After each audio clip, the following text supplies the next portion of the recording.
৩০ বছর বিনা বিচারে কারাবন্দী, অবশেষে মুক্তি পেলেন কানু মিয়া। কোনো ধরনের বিচার ও শাস্তি ছাড়াই ৩০ বছর ধরে কারাগারে বন্দী ছিলেন হবিগঞ্জের কানু মিয়া। মানসিক ভারসাম্যহীন অবস্থায় মাকে হত্যার অভিযোগে ১৯৯৫ সালে তাকে গ্রেপ্তার করা হয়। কিন্তু ২ দশক আগেই মামলার কার্যক্রম স্থগিত থাকলেও তার মুক্তি হয়নি।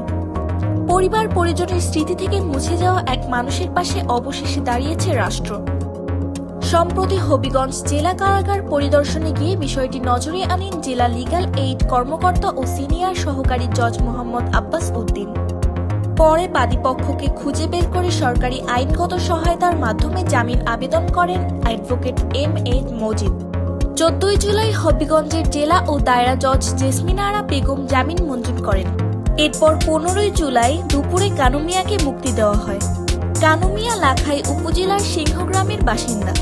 ১৯৯৫ সালের ২৫শে মে রাতে ঘুমের ঘরে কোদাল দিয়ে কুপিয়ে মাকে হত্যা করেন তিনি। গ্রামবাসী তাকে আটক করে পুলিশের কাছে সোপর্দ করে। এরপর থেকে তার জীবন আটকে যায় কারাগারের ৪ দেয়ালে।